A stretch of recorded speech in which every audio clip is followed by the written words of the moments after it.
नमस्कार दोस्तों, बहुत स्वागत है आपका। आज इस वीडियो में हम बात करेंगे संतान प्राप्ति में देरी क्यों होती है। बहुत सारे ऐसे होते हैं जो शादी के बहुत साल हो जाने के बाद भी पुत्र संतान की प्राप्ति नहीं कर पाते। बहुत सारे उपाय कर लेते हैं तो फिर भी पुत्र संतान की प्राप्ति नहीं होती, और होती भी है तो बहुत साल बाद और बहुत ही प्रयासों के बाद पुत्र संतान की प्राप्ति होती है। तो आप पहले जान लेंगे कि कुंडली में ये योग बन रहा है, तो अगर उपाय भी आप जल्दी से कर लेंगे तो पुत्र संतान प्राप्ति भी आपको जल्दी हो जाएगा।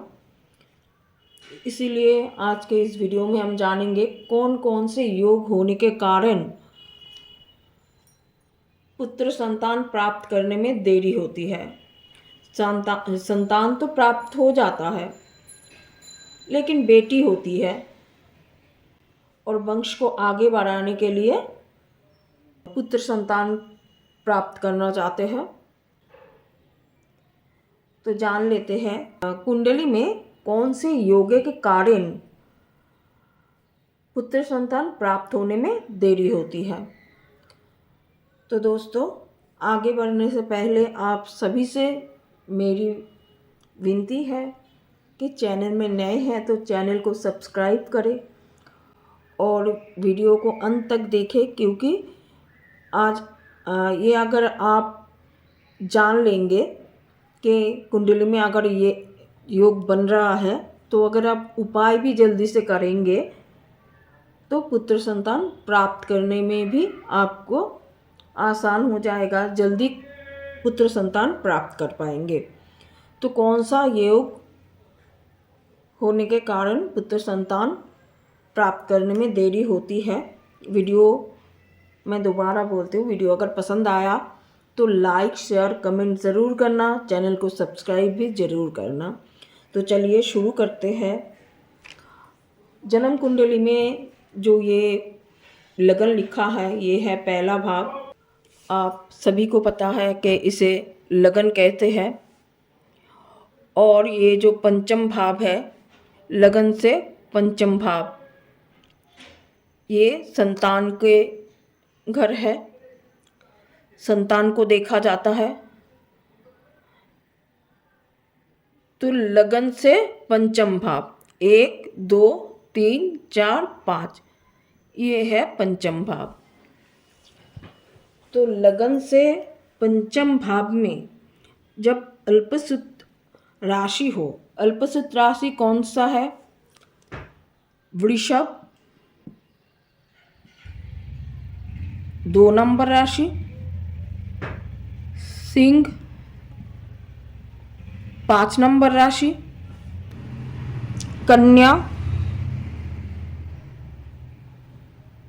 6 नंबर राशि और वृश्चिक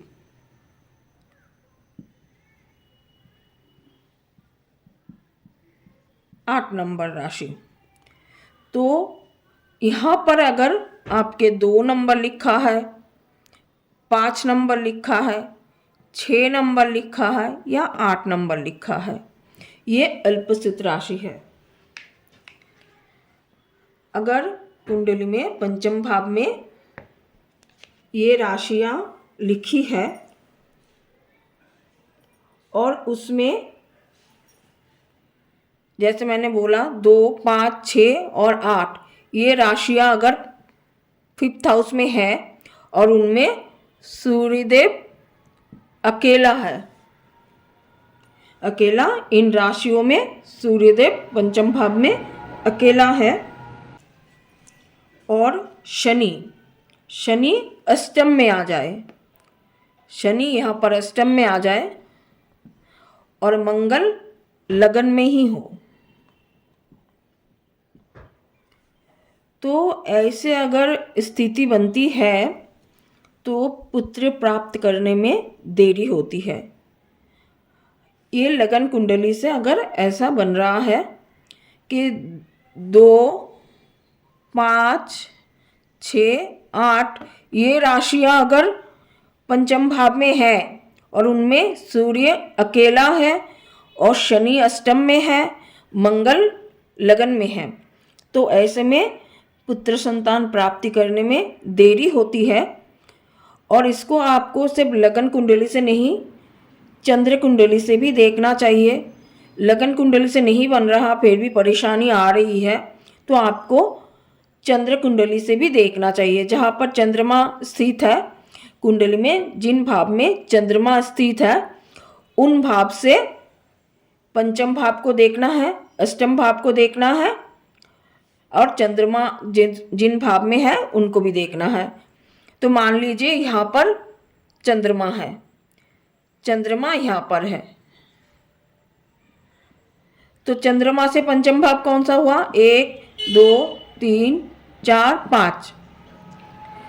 तो यहाँ पर अगर ये राशियाँ आ जाए 2, 5, 6, 8 और यहाँ पर सूर्य आ जाए और यहाँ से अष्टम भाव चंद्रमा से 1, 2, 3, 4, 5, 6, 7, 8 यहाँ पर शनि आ जाए और चंद्रमा के साथ ही मंगल हो जाए, तो ऐसे में भी जब लगन कुंडली से देखना है ऐसे ही चंद्र कुंडली से भी देखना है कि स्थिति कैसे बन रही है। अगर यही स्थिति बन रही है तो संतान प्राप्त करने में देरी होगी, पुत्र संतान प्राप्ति करने में देरी हो सकती है। बहुत साल बाद, शादी के बहुत साल बाद पुत्र संतान की प्राप्ति होती है। तो और जब लगन कुंडली से देखना है, चंद्र कुंडली से भी देखना है और देवगुरु बृहस्पति कुंडली में जहाँ पर स्थित है उससे भी देखना है, क्योंकि देवगुरु बृहस्पति जो है वो संतान का कारक है। तो देवगुरु बृहस्पति के जिन घर में देवगुरु बृहस्पति स्थित है उन हाउस से भी देखना है। मान लीजिए लगन कुंडली से ये स्थिति नहीं बन रही है फिर भी परेशानियां आ रही है तो आपको चंद्र कुंडली देखना चाहिए। चंद्र कुंडली से भी नहीं बन रही है, सही है, तो फिर आपको देवगुरु बृहस्पति जहाँ पर स्थित है उसे लगन बनाकर ऐसे देखना है। देवगुरु बृहस्पति से पंचम भाव जो है वहाँ पर ये राशियाँ आ रही है कि नहीं, उसमें सूर्य अकेला है कि नहीं, और देवगुरु बृहस्पति के अष्टम में शनि है कि नहीं, देवगुरु बृहस्पति के साथ मंगल है कि नहीं, ये भी आपको देखना है। तो अगर ये स्थिति बन रही है तो आपको उपाय करना चाहिए, उसके बाद ही संतान प्राप्त होती है, मतलब पुत्र संतान प्राप्ति होती है। तो दोस्तों आशा करती हूँ वीडियो आपको पसंद आया होगा। अगर पसंद आया है तो चैनल को प्लीज़ सब्सक्राइब करें और लाइक शेयर कमेंट ज़रूर करें। कमेंट में हर हर महादेव ज़रूर लिखना, क्योंकि महादेव की कृपा के बिना हम कुछ नहीं कर सकते। तो चलिए आज इतना ही, मिलते हैं अगली वीडियो में एक नया टॉपिक के साथ। तब तक राधे राधे।